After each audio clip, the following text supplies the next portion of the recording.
If your small dog flinches every time someone tries to pick them up, or you have a small dog that constantly acts nervous around new people, it might not just be their personality.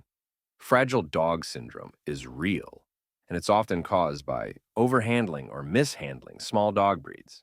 But you might be surprised to hear it's usually our fault.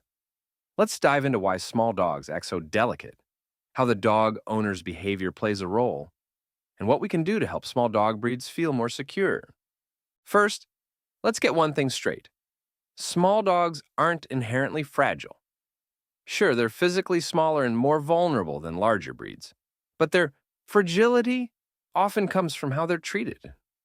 A 2020 study from the University of Helsinki found that small dogs are more likely to develop fear based behaviors, and much of that stems from being overprotected by their owners. Carrying them everywhere, constantly picking them up, it's making them anxious, not comforted. Here's where it gets even more controversial.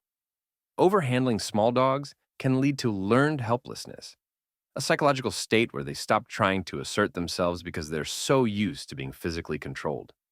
Imagine being lifted off the ground every time you tried to walk somewhere. It's disorienting. A study in animal behavior science found that small dogs are significantly more likely to display submissive behaviors compared to larger breeds, largely due to how they're handled.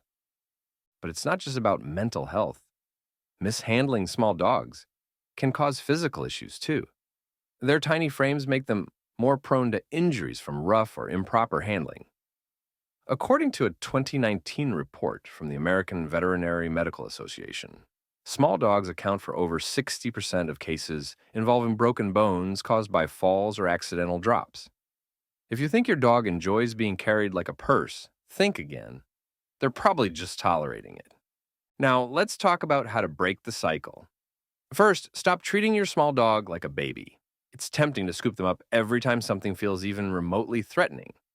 But this reinforces the idea that they're incapable of handling the world on their own. Instead, encourage independence. Use positive reinforcement to help them build confidence on the ground.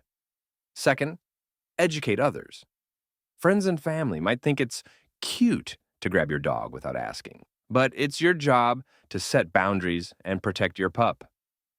Finally, focus on proper handling techniques. When you do need to pick up your dog, support their chest and hindquarters to evenly distribute their weight. Avoid sudden movements and never let children handle small dogs without supervision. A 2022 study in veterinary sciences found that properly handled dogs exhibited lower stress levels and were more likely to trust their owners and others. But let's hear from you. Has your small dog ever shown signs of fragile dog syndrome? Do they act nervous, avoid being picked up, or seem overly dependent? Drop your experiences in the comments. I want to know how you've tackled this issue and what's worked for your furry friend. Before you go, remember this. Small dogs might be little, but they're not fragile by nature. How we treat them plays a huge role in their confidence and overall well-being.